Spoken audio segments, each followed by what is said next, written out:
অভিষেক বন্দ্যোপাধ্যায় তৃণমূল সাংসদ, তার আত্মসহায়ক হিসাবে এই সুমিত রায় কাজ করতেন। কি ছিল অভিযোগ দেখুন।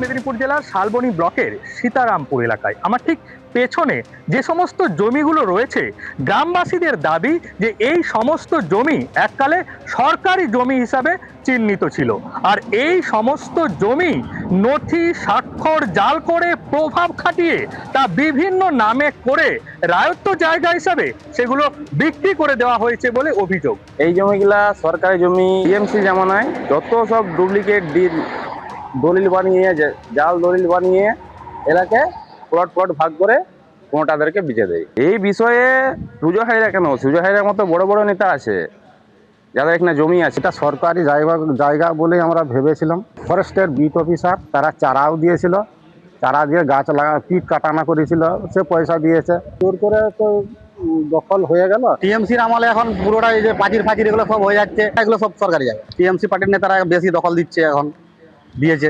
এই যে এই আমাদের এই পাঁচিরটা 250-300 লোক যে ভাড়া করে এনে পুলিশ নিয়ে এসে আমরা জোর করে দখল করতে চাইছিল। আমরা জানতে পারি যে এই জায়গাটা সুজয় হাজরার নামে আছে, এই জায়গাটা ছেড়ে দিতে হবে।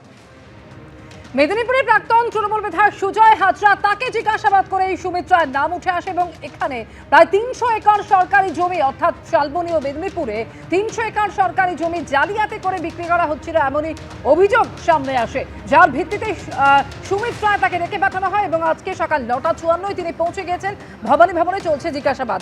সরাসরি আরো একবার কথা বলবে পার্থপ্রতিম ঘোষ আমাদের সঙ্গে রয়েছেন। পার্থপ্রতিম, সেক্ষেত্রে আজকে কি ধরনের প্রশ্নের সম্মুখীন হতে পারে সুমিত রায়কে? দেখো, প্রশ্নের সম্মুখীন হবে সেটা হচ্ছে যে সুজয় হাজরার সঙ্গে সুমিত রায় যোগাযোগটা কিভাবে হলো, বা সুজয় হাজরার এই যে স্টেটমেন্ট যেটা রয়েছে, বা সুজয় হাজরার যে ব্যাংক অ্যাকাউন্ট বা নথি যা পাচ্ছে, সেখানে দেখা যাচ্ছে পুলিশের দাবি যে কোটি কোটি টাকা, সেটা হচ্ছে কোথায় যাচ্ছে। যে এক হচ্ছে জমি বিক্রি হচ্ছে প্লট করে, সেই বিক্রির টাকা পৌঁছাচ্ছে একজনের কাছে, সেই টাকা পৌঁছায় সুজয় হাজরার কাছে, সেই টাকা সুজয় হাজরা থেকে পৌঁছে যাচ্ছে হচ্ছে অভিষেক বন্দ্যোপাধ্যায়ের আত্মসহায়কের কাছে।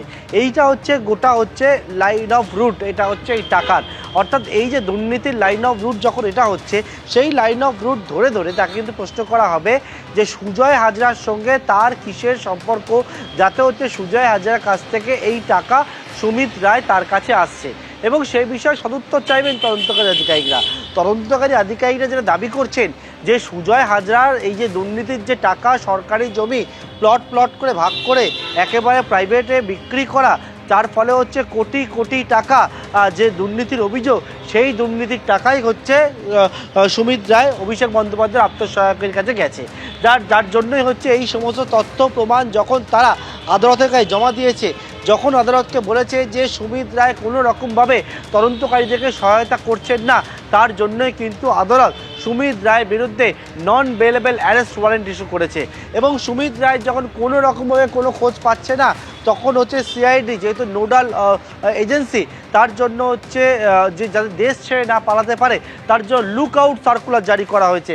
সুমিত রায় তাকে জিজ্ঞাসাবাদ করা হবে এই যে দুর্নীতি, সেই দুর্নীতির প্রসঙ্গে, শালবনীর যে দুর্নীতি অভিযোগ হচ্ছে সেই প্রসঙ্গে, এই যে লাইন অফ রুট, টাকা কোথাকার টাকা কোথায় আসছে, তারপরে কোথায় যাচ্ছে, এবং তারপরে সুমিত রায় থেকে টাকা কোথায় যাচ্ছে, এরকম একাধিক বিষয় তথ্য কিন্তু জানতে চাইবেন তদন্তকারী আধিকারিকরা, এবং সেই সদুত্তর চাইবেন। এবং যে বিষয়ে পুলিশের দাবি যে এর আগে একাধিকবার সুমিত রায়কে ডাকা হয়েছিল, তার কাছ থেকে তথ্য জানতে চাওয়া হলো, তিনি কোনো রকমভাবে সহযোগিতা করেননি তদন্তকারী আধিকারিকদের, এবং তারপর মামলার এখন জল গড়ায় হাইকোর্ট থেকে শুরু করে সুপ্রিম কোর্টের অর্ডার, এবং সেই অর্ডারের পরিপ্রেক্ষিতে আজকে সিআইডি দপ্তরে এসেছেন অভিষেক বন্দ্যোপাধ্যায়ের আত্মসহায়ক সুমিত রায়, এবং জিজ্ঞাসাবাদের মুখোমুখি হয়েছেন। এই যে কোটি কোটি টাকা যে দুর্নীতির অভিযোগটা সামনে এসছে, এই টাকা তার কাছে এলো কীভাবে, সুজয় হাজরার সঙ্গে তার সম্পর্ক কীভাবে, সুজয় হাজরা কেন তাকে টাকা পাঠাতেন, বা একাধিক জায়গা থেকে দেখা যাচ্ছে টাকা ঢুকছে, সে শুধুমাত্র সুজয় হাজরা নয়, এই রকম টাকাগুলো আসছে কেন, কী জন্য, কী উদ্দেশ্যে,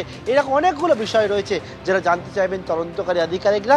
সুমিত রায় সেই তদন্তের মুখোমুখি হয়েছেন, জিজ্ঞাসাবাদের মুখোমুখি হয়েছেন সিআইডি তদন্তকারী আধিকারিকদের কাছে। এবিপি আনন্দ, এগিয়ে থাকে, এগিয়ে রাখে।